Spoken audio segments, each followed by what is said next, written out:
വടകരയിൽ വൻതോതിൽ MDMA കടത്തിയതുമായി ബന്ധപ്പെട്ട് അറസ്റ്റിലായ അധ്യാപികമാർ ഉൾപ്പെടെയുള്ള സംഘത്തിന്റെ സാമ്പത്തിക ഇടപാടുകളും അന്തർ സംസ്ഥാന ലഹരി ബന്ധങ്ങളും കേന്ദ്രീകരിച്ച് പോലീസ് അന്വേഷണം വിപുലമാക്കുന്നു.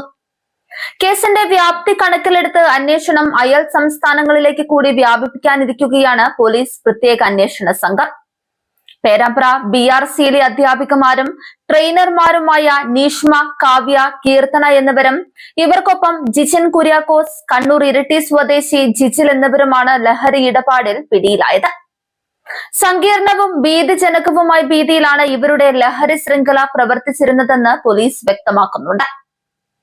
സാമൂഹ്യ മാധ്യമങ്ങളായ ഇൻസ്റ്റഗ്രാം വഴിയുള്ള സൗഹൃദങ്ങളിലൂടെയാണ് ഈ അധ്യാപികമാർ അന്തർ സംസ്ഥാന ലഹരി മാഫിയകളുമായി അടുത്തത്. തുടക്കത്തിൽ ലഹരി സംഘങ്ങളുടെ സാമ്പത്തിക ഇടപാടുകളിൽ ബിനാമികളായും ഇടനിലക്കാരായും മാത്രമാണ് ഇവർ പ്രവർത്തിച്ചിരുന്നത് എന്നായിരുന്നു കരുതപ്പെട്ടിരുന്നതെങ്കിലും വിശദമായ ചോദ്യം ചെയ്യലിൽ അറസ്റ്റിലായ നീഷ്മി അടക്കമുള്ളവർ നേരിട്ട് MDMA ഉപയോഗിക്കുന്നവരാണെന്ന ഞെട്ടിക്കുന്ന വിവരവും പുറത്തുവന്നു. ആവശ്യക്കാരിൽ നിന്ന് പണം പിരിച്ചെടുത്ത് MDMA മൊത്ത കച്ചവടക്കാർക്ക് എത്തിച്ചു നൽകുകയായിരുന്നു ഇവർ പ്രധാനമായും ചെയ്തത്. ചെറുകിട ഉപഭോക്താക്കൾ അയക്കുന്ന പണം 10,000, 20,000 രൂപ വീതമാകുമ്പോൾ മൊത്ത കച്ചവടക്കാർക്ക് ബാങ്ക് അക്കൗണ്ടുകൾ വഴി അയച്ചു നൽകും. പണം ലഭിച്ചാൽ ലഹരി മരുന്ന് സൂക്ഷിച്ചിരിക്കുന്ന ഒളിത്താവളങ്ങളിലേക്ക് എത്താനുള്ള വഴി ഗൂഗിൾ മാപ്പ് ലൊക്കേഷൻ വഴി ആവശ്യക്കാർക്ക് അയച്ചു കൊടുക്കുന്നതായിരുന്നു ഇവരുടെ തന്ത്രം. ഇത്തരത്തിൽ ലഭിക്കുന്ന കമ്മീഷൻ തുക മൂവരും ചേർന്ന് വീതിച്ചെടുക്കും. പ്രതികളുടെ ബാങ്ക് അക്കൗണ്ടുകൾ പരിശോധിച്ചപ്പോൾ കോടികളുടെ ദുരൂഹമായ സാമ്പത്തിക ഇടപാടുകളാണ് പോലീസ് കണ്ടെത്തിയത്. കഴിഞ്ഞ 5 മാസത്തിനിടെ കാവ്യയുടെ അക്കൗണ്ടിൽ 9 ലക്ഷം രൂപയും 1 വർഷത്തിനിടെ കീർത്തനയുടെ അക്കൗണ്ടിൽ 14 ലക്ഷം രൂപയും എത്തി.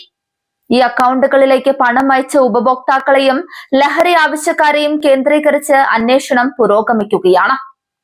ബംഗളൂരു, മംഗലാപുരം, ഹൈദരാബാദ് എന്നിവിടങ്ങളിലെ വൻകിട ലഹരി സിൻഡിക്കേറ്റുകളുമായി പ്രതികൾക്ക് അടുത്ത ബന്ധമുണ്ടെന്ന് വ്യക്തമായിട്ടുണ്ട്. വിപണിയിൽ ലക്ഷക്കണക്കിന് രൂപ വിലമതിക്കുന്ന MDMA നേരിട്ട് ഉപഭോക്താക്കൾക്ക് എത്തിച്ചു നൽകുന്ന പ്രധാന കണ്ണികളെ കണ്ടെത്തുകയാണ് പോലീസിന്റെ അടുത്ത ലക്ഷ്യം.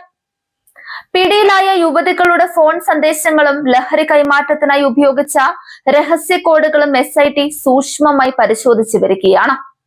ഇതിലൂടെ കൂടുതൽ പേർ ഇവരുടെ ലഹരി വലയിൽ കുടുങ്ങിയിട്ടുണ്ടെന്ന സൂചനയും പോലീസിന് ലഭിച്ചിട്ടുണ്ട്. കൂടുതൽ വിവരങ്ങൾ പുറത്തു കൊണ്ടുവരുന്നതിനായി കാവ്യ, കീർത്തന, റിസ്വാൻ എന്നിവരെ കസ്റ്റഡിയിൽ വാങ്ങി ചോദ്യം ചെയ്യാൻ അന്വേഷണ സംഘം വടകര NDPS കോടതിയിൽ അപേക്ഷ നൽകി. സമൂഹത്തിന് മാതൃകയാക്കേണ്ട അധ്യാപികമാർ ലഹരി കടത്തിൽ പങ്കാളികളായ സംഭവത്തിൽ ശക്തമായ നടപടിയാണ് വിദ്യാഭ്യാസ വകുപ്പ് സ്വീകരിച്ചിരിക്കുന്നത്. അറസ്റ്റിലായ 3 അധ്യാപികമാരെയും സർവീസിൽ നിന്നും പൂർണ്ണമായി പിരിച്ചുവിട്ടു. ഓട്ടിസം ബാധിതരായ കുട്ടികളെ പഠിപ്പിക്കുന്ന സ്പെഷ്യൽ എഡ്യൂക്കേറ്ററും മറ്റധ്യാപകർക്ക് പരിശീലനം നൽകുന്ന ട്രെയിനറുമായിരുന്നു പേരാമ്പ്ര സ്വദേശിയായ നീഷ്മ. മറ്റ് 2 പേരായ കാവ്യയും കീർത്തനയും BRCയിലെ കരാർ അധ്യാപികമാർ. ഇതിൽ അറസ്റ്റിലായ കീർത്തന വിദ്യാലയങ്ങളിലും സാംസ്കാരിക കൂട്ടായ്മകളിലും ലഹരി വിരുദ്ധ പ്രചാരണങ്ങളിൽ സജീവമായി പങ്കെടുത്തിരുന്ന വ്യക്തിയാണ്. ഇതും ലഹരി മാഫിയകൾ എത്രത്തോളം സമൂഹത്തിൽ ആഴത്തിൽ ആഴ്ന്നിറങ്ങിയിരിക്കുന്നു എന്നതിന്റെ വ്യക്തമായ തെളിവാണ്. തീർത്തും പഴുതുകളില്ലാത്ത രീതിയിൽ അന്വേഷണം പൂർത്തിയാക്കുമെന്നും വിദ്യാഭ്യാസ മേഖലയിലടക്കം ലഹരി മാഫിയയുടെ സ്വാധീനം ചെറുക്കാൻ അന്വേഷണം ഊർജിതമായി മുന്നോട്ട് കൊണ്ടുപോകുമെന്നും പോലീസ് അറിയിച്ചു.